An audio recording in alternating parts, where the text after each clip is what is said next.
Agent Ethan Carter stood under the flickering neon sign of the Bayside Inn, his jaw tight as he stared at room 14A. The motel, tucked away on the edge of Portsville, hadn't been updated since the late 80s. Its faded paint, rusted railings, and the faint smell of mildew gave it a forgotten, almost ghostly feel. An FBI officer in a crisp navy jacket held the door open, gloved hands steady, as harsh crime scene lights spilled out into the humid night air. Inside, the body of Victor Grayson lay sprawled across the bed, still dressed in a tailored gray suit, a loosened tie dangling around his neck.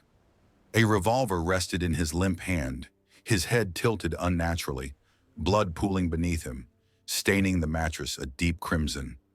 From the doorway, it looked like a clear-cut suicide. The call had come in that way, but Ethan had spent too many years with the Bureau to trust first impressions. He stepped inside, his boots silent on the worn carpet, his sharp eyes scanning every detail. A toppled lamp lay in the corner, its cord tangled in the curtains. A faint streak of blood marked the wall near the bathroom, too far from the body to match the scene. Ethan crouched beside the bed, studying the gun's position. "Check his hands for residue," he said to a forensic tech nearby, his voice low but firm. "Both of them." The tech glanced up, pausing mid-task. "You don't think it's a suicide?" Ethan didn't answer right away. His gaze lingered on the scene. The gun was in Victor's right hand, but the entry wound suggested a different angle. "The blood trail's off," he murmured, almost to himself. "And the chain lock's still engaged. How'd someone get out?" He stood inspecting the door's lock, his mind racing. The chain was intact, the frame undamaged. Either Victor let them in, or they had a way to lock it from outside. Back at the FBI field office in downtown Portsville, Ethan sat alone in the break room, the hum of the vending machine the only sound breaking the silence. He flipped through Victor's case file, a thick folder stuffed with notes on an elaborate cryptocurrency scam tied to offshore accounts and shady real estate deals. Victor had been investigating a network of shell companies, and his notes hinted at something bigger, something that went beyond fraud. Ethan's fingers paused on a name that appeared repeatedly, underlined in Victor's sharp handwriting. Simon Drake. The name sent a jolt through him, stirring a memory he hadn't touched in years. Simon Drake wasn't just a name in a file. He was a ghost from Ethan's past, tied to the disappearance of his mentor, FBI Special Agent Thomas Reed, nearly 2 decades ago. Ethan leaned back in his chair, the fluorescent lights casting harsh shadows across the room. Thomas Reed had been more than a mentor. He'd been the closest thing Ethan had to a father figure after his own parents passed. Reed had been investigating a sprawling criminal network when he vanished without a trace. The official report claimed it was a botched sting operation, but Ethan had never bought it. Reed was too careful, too meticulous, and now Victor's notes pointed to the same man Reed had been chasing, Simon Drake. Ethan's pulse quickened as he read further. Drake's name was linked to a series of disappearances in the early 2000s, cases that had gone cold, with no arrests, no leads, just whispers of a man who always seemed one step ahead. Across the room, Agent Sarah Mitchell, Victor's partner for the last 2 years, leaned against the counter, nursing a cup of coffee. She'd been on leave since Victor's death, trying to process the loss. "You're picking up where Victor left off, aren't you?" she asked, her voice heavy with concern. Ethan didn't look up, his eyes fixed on the file. "I have to. This is personal." Sarah studied him, her expression softening. "Victor wasn't reckless, Ethan. Whatever he was chasing, it was dangerous enough to get him killed. You sure you're ready for this?" "I don't have a choice," Ethan said, his tone resolute. "Victor was on to something, and it's tied to Drake. I can't let it go." Sarah sighed, setting her coffee down. "Just be careful. Whatever this is, it's bigger than one agent." Ethan nodded, but his mind was already elsewhere. The name Simon Drake felt like a weight pressing against his chest, pulling him back to the night Reed disappeared. Ethan had been a rookie then, fresh out of Quantico, shadowing Reed on a high-stakes case. Reed had been cagey about the details, but he'd mentioned Drake, a man who operated in the shadows, untouchable. The last time Ethan saw Reed, he'd been heading to a meet with an informant. He never came back. Now, years later, Victor's death and Drake's name were dragging those memories to the surface. The next morning, Ethan was back at his desk, the office quiet in the early hours. He pored over Victor's notes, cross-referencing them with old case files from Reed's investigation. The deeper he dug, the more connections he found. Drake wasn't just a player in the cryptocurrency scam. He was linked to a network of ghost companies, shell accounts, and property deals that stretched across the country. One name kept popping up in the financial records: Nathan Cole. Unlike Drake, Cole was a mystery. No photos, no criminal record, no digital footprint. It was as if he didn't exist. Ethan's gut told him Cole was either an alias or a carefully crafted persona, someone high up in the network, pulling strings from the shadows. Ethan's phone buzzed, pulling him out of his thoughts. It was a message from an old contact of Victor's, a retired agent named Paul Warren. The message was cryptic. "Victor left something for you. Check the safe deposit box at Portsville First National. Keys in his locker." Ethan's heart raced. Victor had been meticulous, always planning for the worst. If he'd hidden something, it was because he knew he was in danger. At the bank, Ethan retrieved the key from Victor's locker and opened the safe deposit box. Inside was a single USB drive, labeled simply Drake. Back at his apartment, Ethan plugged the drive into his laptop, his hands steady despite the adrenaline coursing through him. The drive contained a series of encrypted files, bank records, property deeds, and a grainy photo of a man in a dark coat, his face partially obscured. The metadata tagged the photo as being taken at a warehouse on the outskirts of Portsville, a place tied to one of Drake's shell companies, Harborview Holdings. There was also a handwritten note in Victor's scrawl: "If you're reading this, I'm probably dead. Drake's not alone. Cole is the key. Find him." Ethan's mind spun. Cole was the key, but who was he? And why had Victor gone to such lengths to hide this? The photo was a clue, but it wasn't enough. Ethan needed to get to that warehouse. He grabbed his jacket, checked his service weapon, and headed out into the night. The warehouse district was a maze of crumbling buildings and shadowed alleys, the air thick with the scent of rust and decay. Ethan parked a few blocks away, moving on foot to avoid drawing attention. The warehouse tied to Harborview Holdings loomed ahead, its windows dark, the metal doors rusted but slightly ajar. Ethan's instincts screamed trap, but he couldn't turn back now. He slipped inside, his flashlight cutting through the darkness.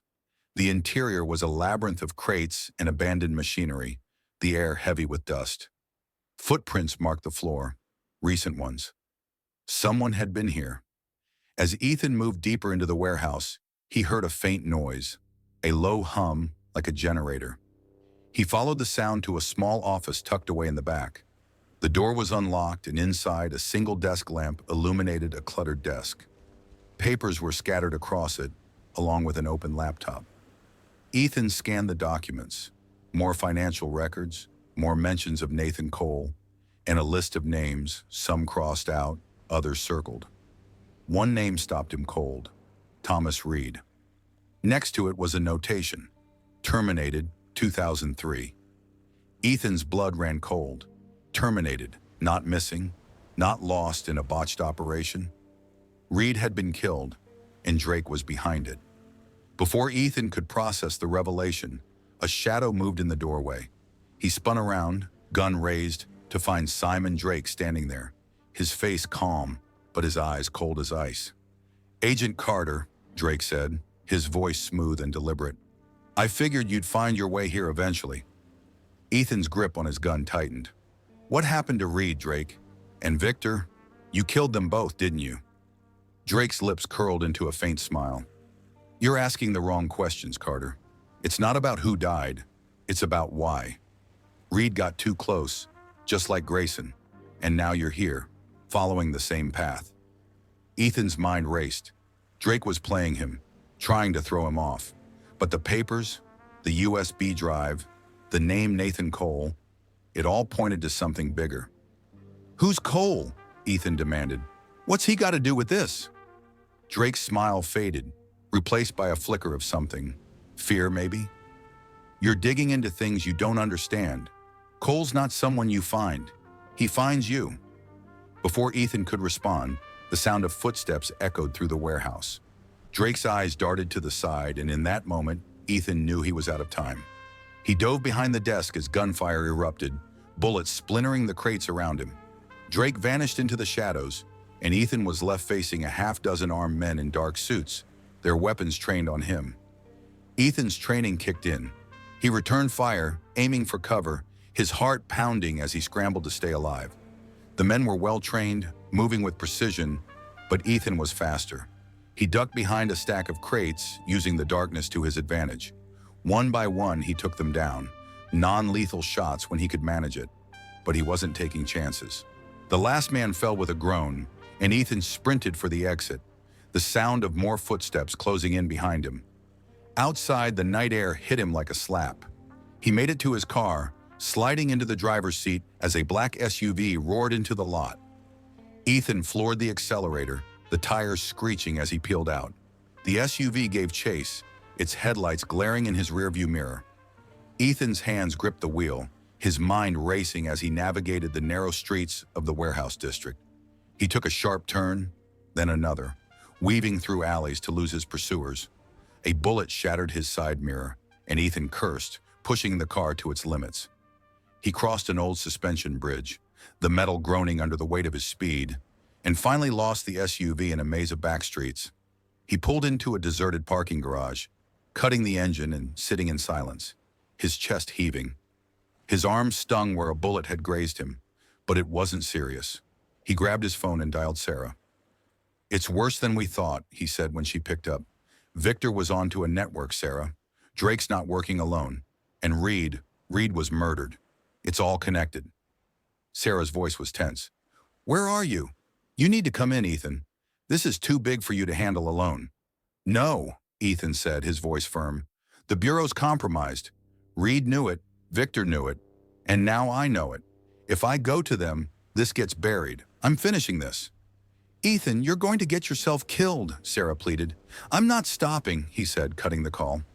He leaned back, the weight of the USB drive in his pocket grounding him. Drake was still out there, and Nathan Cole was the key. Ethan wasn't just chasing a criminal anymore. He was chasing the truth about Reed, about Victor, about the system he'd sworn to serve. Over the next few days, Ethan went dark, avoiding the Bureau and working from a safe house on the edge of Portsville. He decrypted more files from the USB drive, uncovering a web of transactions linking Harborview Holdings to a dozen other shell companies. The money trail led to offshore accounts, but one detail stood out: a series of payments to an alias, James Holt. Ethan cross-referenced the name and found a match in an old case file, a low-level operative who'd vanished years ago. Holt had been a courier for Drake's network, moving cash and documents between players. If Ethan could find Holt, he might lead him to Cole. Ethan tracked down an old associate of Holt's, a bartender named Lena Voss who worked at a dive bar called the Rusty Anchor. Lena had been an informant for Victor, and she agreed to meet Ethan in a back booth, her eyes wary as she slid a manila envelope across the table. "Victor gave me this," she said, her voice barely above a whisper. "Said it was insurance." Inside the envelope was a worn key card, the logo of Harborview Holdings faintly visible. Lena leaned in closer. "Victor said if anything happened to him, I should give this to someone I trusted. He said it opens a storage unit at the old marina. Whatever's there, it's dangerous." Ethan pocketed the key card, his mind racing. The marina was a risky move, too exposed, too easy to be ambushed. But he had no choice. That night he drove to the marina, the key card burning a hole in his pocket. The storage unit was tucked away in a secluded corner, hidden behind rusted shipping containers. Ethan swiped the key card, and the door clicked open. Inside, he found a metal box filled with documents, photos, and a single audio recorder. He played the recorder, his heart pounding as Victor's voice filled the air. "If you're listening to this, I'm probably dead. Drake's network goes deeper than you can imagine. Cole's not just a name, he's the architect. Reed got too close, and they took him out. The proof is in these files. Don't trust the Bureau. Don't trust anyone." Ethan rifled through the documents, bank statements, surveillance photos, and a list of names, many of them high-ranking officials. One photo caught his eye, a grainy image of Thomas Reed meeting with a man whose face was obscured. The timestamp was dated a week before Reed's disappearance. Ethan's hands trembled. Reed hadn't been a victim. He'd been betrayed. The sound of gravel crunching outside snapped Ethan back to reality. He grabbed the box and slipped out the back of the storage unit, moving silently through the shadows. A black SUV idled nearby, its engine low and menacing. Ethan's heart raced as he crouched behind a stack of crates, watching as two men in suits stepped out, their weapons drawn. He couldn't fight them here, not without backup. He slipped away, disappearing into the night, the box clutched tightly under his arm. Back at the safe house, Ethan spread the documents across a table, piecing together the puzzle. Cole wasn't just a player, he was the mastermind, orchestrating everything from the shadows. The files linked him to a series of high-profile disappearances, including Reed's. But one detail stood out: a property deed for a private estate outside Portsville, registered under Harborview Holdings. It was the perfect place for someone like Cole to hide, a fortress disguised as a luxury home. Ethan knew he was walking into a trap, but he couldn't stop now. He geared up, strapping on a vest and checking his weapon. The estate was an hour's drive, a sprawling mansion nestled in the hills, surrounded by dense woods. Ethan approached under cover of darkness, cutting his headlights as he neared the property. The gates were open, almost invitingly so. He parked a half-mile away and moved on foot, his senses heightened. The mansion was quiet, too quiet. Ethan slipped through a side entrance, moving through opulent hallways lined with art and marble. Every step felt like a gamble, but he pressed on, following a faint light to a study on the second floor. Inside, a man sat at a desk, his back to Ethan. The man turned and Ethan's breath caught. It wasn't Drake, it was Nathan Cole, his face calm, almost expectant. "You're persistent, Carter," Cole said, his voice smooth and controlled. "Just like Reed." Ethan raised his gun, his hand steady. "It's over, Cole. I've got everything. Your files, your network, your deals. You're done." Cole laughed softly, unfazed. "You think you've won? This network's been running for decades. You take me down, someone else steps up." Reed learned that the hard way. "What happened to him?" Ethan demanded, his voice sharp. "Why'd you kill him?" Cole's eyes darkened. "Reed wasn't killed, Carter. He walked away. He saw the truth, that the system he served was just as corrupt as the one he was fighting. He chose to disappear. You could do the same." Ethan's grip tightened, his mind reeling. Reed, alive? It didn't make sense, but Cole's words carried a weight that shook him. "You're lying," Ethan said, but his voice wavered. "Am I?" Cole said, leaning forward. "You've seen the files. You know the Bureau's been covering this up for years. Why do you think Victor was killed? He was about to expose them all." Before Ethan could respond, the room filled with the sound of boots on the floor. Drake appeared in the doorway, flanked by 3 armed men. Ethan's heart sank, but he didn't lower his gun. "You're not getting out of this," he said, his voice steady despite the odds. Drake smirked. "You're out of your depth, Carter." In a split second, Ethan made his move. He fired at the chandelier above, sending it crashing down in a shower of glass and sparks. The distraction gave him just enough time to dive for cover, rolling behind a heavy oak desk. Gunfire erupted, bullets tearing through the room. Ethan returned fire, taking down one of the men with a clean shot. He moved fast, using the chaos to his advantage, slipping through a side door into a darkened hallway. He could hear Drake shouting orders, but Ethan didn't stop. He sprinted through the mansion, the box of files still tucked under his arm. He burst out into the night, the cool air hitting his face as he ran for the woods. The sound of pursuit followed, but Ethan was faster, his training carrying him through the trees until the sounds of Drake's men faded into the distance. He didn't stop until he reached a gas station miles away, his lungs burning, his arm throbbing from the graze. He called Sarah from a burner phone, his voice urgent. "I've got the proof, Sarah. Cole's the head of it all, and the Bureau's dirty. I'm bringing it in, but I need you to make sure it gets to the right people." "Ethan, you're insane," Sarah said, but there was a hint of admiration in her voice. "Where are you?" "I'll tell you when I'm safe," he said. "Just be ready." The next few weeks were a blur. Ethan worked with Sarah to leak the files to a trusted journalist, someone outside the Bureau's reach. The story broke wide open, exposing Cole's network, the Bureau's complicity, and the truth about Reed's disappearance.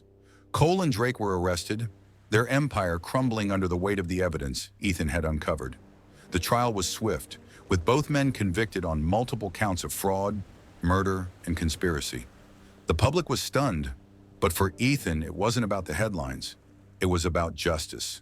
For Victor, for Reed, for the truth. Months later, Ethan stood on the balcony of his new apartment, the city of Portsville sprawling below him. The weight of the past still lingered, but it was lighter now. He'd uncovered the truth about Reed, about the system he'd served, and he'd made his choice to fight it. Sarah joined him, her presence a quiet comfort. "You did it," she said, her voice soft. "You brought them down." Ethan nodded, his eyes fixed on the horizon. "It's not over. There's still more out there. But for now, I can breathe." The city lights blinked in the distance, a reminder that the fight wasn't over, but Ethan was ready for whatever came next. Please like and subscribe.